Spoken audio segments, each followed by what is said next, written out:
Can I ask a question? You're just referring to your latest, the last thing we talked about.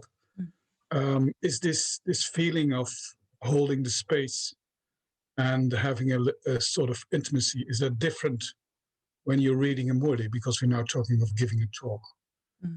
But in a sense, my feeling is in reading the Murli is more or less similar.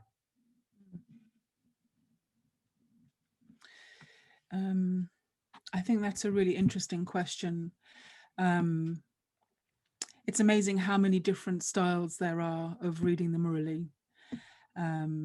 Some do quite a straight read, and others bring in their own points and make it more of a conversation and an exploration. It's a personal style, but it is different. You're reading something rather than giving a talk. And I think that is the main difference. And you're wanting students to really be focusing on the words of the Murli, and you're just the instrument who is delivering the words. And you don't necessarily want to bring too much of you into that process. But having said that, I think we all know the Murli classes that we actually really enjoy, and those are the ones where there is a little bit of explanation, a few sort of maybe a short story that comes into it that brings it alive. It's personal. It's a very personal thing. But I think you can still speak the Murli from a place of being heart-centered and giving an experience, you know, because your voice is an instrument, and the voice can carry warmth, it can carry authority, it can carry interest, or the voice can just be very bland, just the spoken word with no emotion, and you're not bringing any life into the words that you're speaking. So, you know, if you're feeling it, if you're coming from the heart, and if you know where Baba is for you in that moment, behind you, beside you, then hopefully Baba's energy is what is coming through. And it's a bit like it was for Brahma Baba with Shiv Baba, you know. Often it's Shiv Baba who's speaking, but then often Brahma Baba will chip in and talk about something when, you know, he was a urchin child growing up, and, you know, whatever it is. So it's that kind of relationship. It's mostly Baba's words, but we can bring a little bit of ourselves in from time to time. Is probably what I would say to that. But it's a very personal thing, and everyone has their own way of doing it, their own style. But I think definitely heart-centered. And, you know, with a sense of Baba being the presence that is coming through. But thank you, Arnold, for the question. And I think it does bring us into this whole territory of how you approach doing your talk. And I'd like to hear that we're going to have a little chance for you to talk to each other in breakout rooms. And it would be nice to hear from you the situations that you're actually in at the moment. Maybe you're hosting a Zoom meeting with sub-centers. Maybe you're giving a weekly talk on a topic. Maybe you're giving the 7-day course as a Zoom experience. So it'd be nice to hear what you're actually doing at the moment as far as presentation is concerned. And in a way, each situation will require a slightly different treatment. But we have touched on already this thing of holding the space and being the voice of authority. If you imagine listening to the radio, a newscaster or a presenter, they're not timid. You know, they're strong, they're commanding, they are the voice of authority, and you want to be able to carry that authority. But here is where we come into a whole series of polarities, of a balance between two things. And in this situation, yes, you want to be the voice of authority, but you also need to have humility. because we've all seen examples of presenters where you can tell that they're just too full of themselves. They think they are the bee's knees, and they are, getting carried away with how great they are. And, as Brahmins, that's very unlikely to happen. But, it's just something to be aware of, that we don't get too kind of believing our own story, that we are, the ones that are in the voice of authority and control and everything. That is tempered with a little bit of humility. We also have to be really authentic.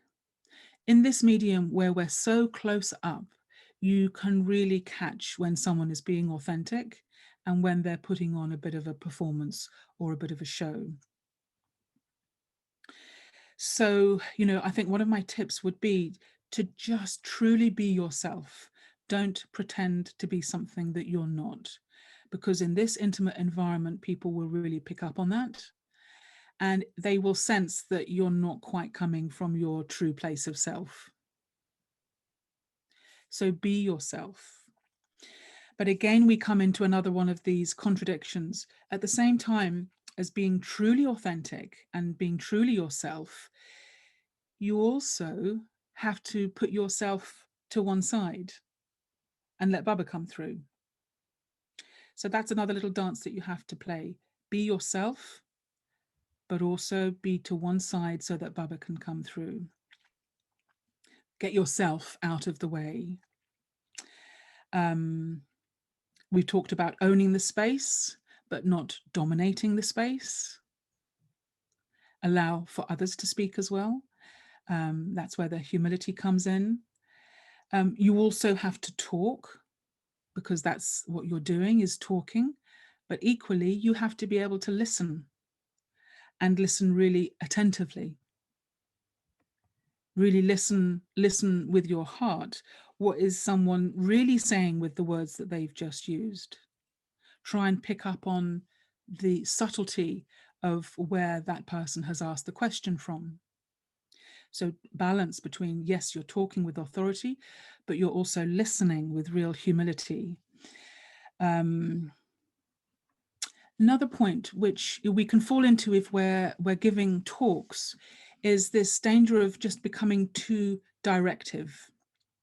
And by that, what I mean is we come across as having all the answers.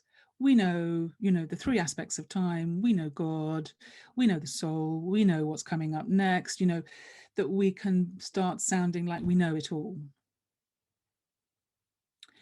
Now, it's a style that Shivani Ben, Sister Shivani, uses quite a lot in what she does. Is she's very clear on what she's saying. She's very forthright in what she's saying, but she's primarily reaching out to an Indian audience. And in India, they are used to there being so many gurus, saints, sages, holy people, and each one has their own version of the truth, that you have to speak it with real authority and confidence, and you have to be quite directive, and that works in India. But I think for a Western audience, people appreciate more authority, but with a slight openness, a slight leaving a space for there to be a question and a discussion. Otherwise, you can come across too much like we've got all the answers, and not everyone appreciates that. So it's a balance between being directive and being receptive. So if someone makes a point that you don't agree with, you don't say, well, that's not how we see it. You would say, well, that's an interesting perspective. That's an interesting point of view. So you're giving respect. It's not like, no, that's not how it is. So it's finding that balance between having answers that are right for you, but not necessarily coming across that these are the right answers for you as well. It's an offering that people can work with and try out and see if they work for them as well. So it's a slight balance there between being directive and being receptive. So that's kind of getting the space right, getting the energy right. Moving on to slightly more practical things. One would be to do your research. And this is another area that I think as BKs historically we've perhaps fallen down, is that, you know, we arrive to give a talk and we sit there and we just trust that Baba will give the inspiration that we need and that the points will fall into our intellect at the right moment. And, you know, for those experienced yogis, they know exactly where Baba is for them and Baba's working through them, and that's what they rely on. And, you know, that clearly does work. But I think it doesn't mean that you don't also do your own research. So like recently I had to do about an hour's conversation with Sister Genti on the subject of spiritual intelligence. And I could have just thought, well, I kind of know what spiritual intelligence means. I'll come up with a few questions and we'll just run with it. But what I did was I ordered a book on spiritual intelligence, and I read the book and I made notes. And from reading the book and making notes, I was able to put together a set of really interesting questions. It deepened my thinking and my understanding of the subject. And even if you're giving a talk on something which you know really well, I think it's still worth beforehand giving some time to prepare yourself, to think about the points you want to make, the examples you want to give, the situations that you've been in where you've used that particular point of knowledge, so that you've really given it some thought, rather than, and we've all done it in a center, you know, you're giving Thursday night class and you sit down, and it's happened to me so many times. I don't have a clue what I'm going to talk about. I just hope that during the meditation something will come, and it always does.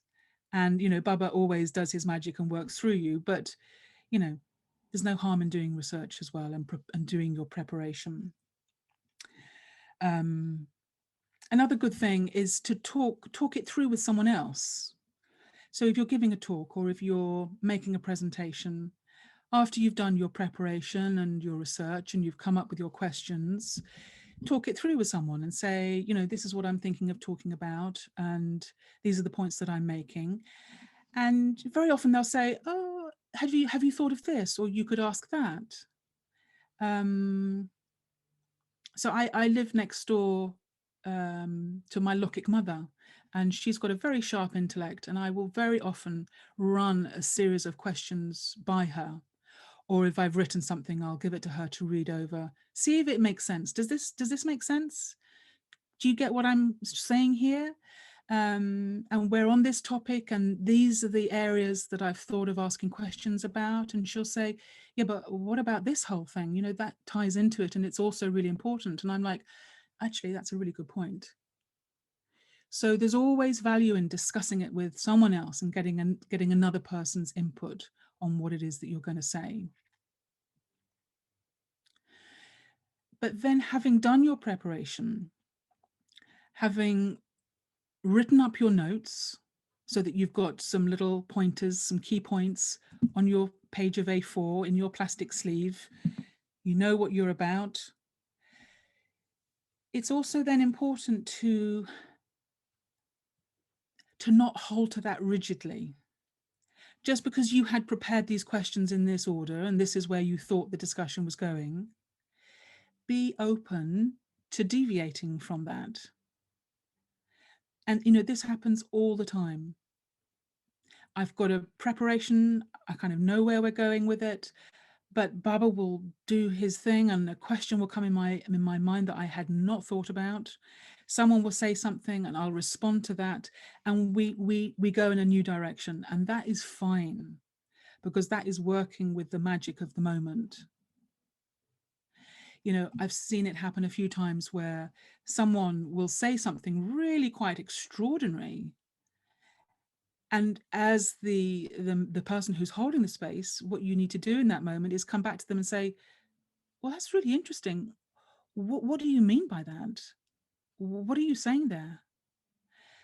But they don't do that, because their next question is this. They move on to their next question, and it's like, you've got to respond to what they're saying.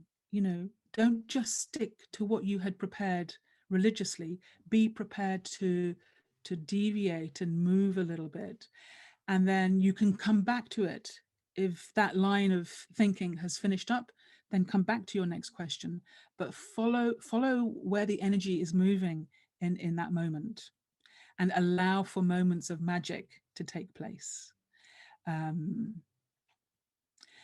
And you know, the most wonderful feeling is when you kind of get into the zone and Baba's working through you, and you get a conversation going, and it goes in a direction that you hadn't even thought about, but there's really good points that are being made, and you know then that you've got Baba really doing his magic and something very special has happened.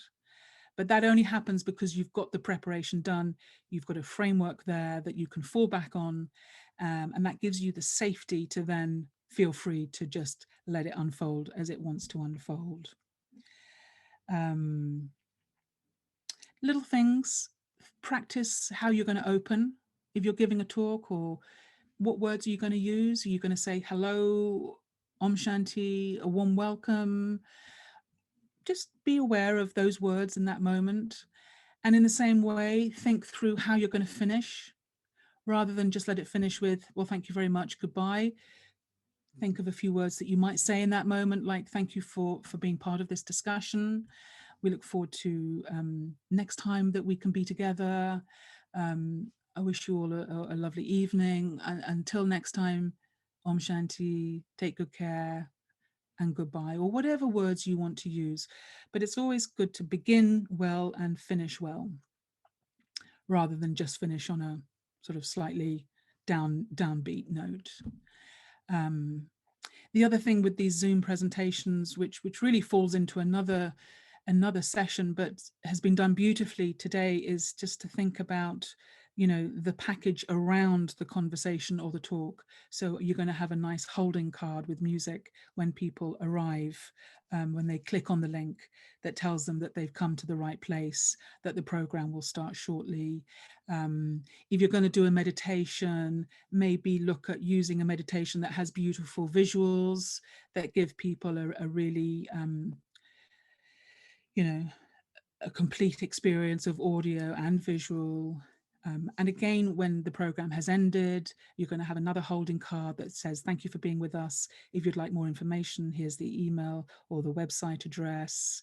We look forward to seeing you next time. So, you know, all these little things help make it feel packaged and contained, and, you know, held. It's all about feeling well held. So I think I've possibly spoken enough now. Has anyone got any immediate questions in the light of what we just talked about before we go into our breakout groups and just have a chance to talk in a small group with each other? Anybody have a question? Yes, I have a question. Yeah. Many times people have a lot of resistance against meetings through Zoom and so on. And how do you deal with that? How can you change that mindset to make it more, well, you're doing it actually by your presentation, but do you have any specific things to say about that? You mean people just have Zoom fatigue because they spend too much time on Zoom? Yeah. No, it's a very real thing. Possibly keep the length of the program to a manageable amount.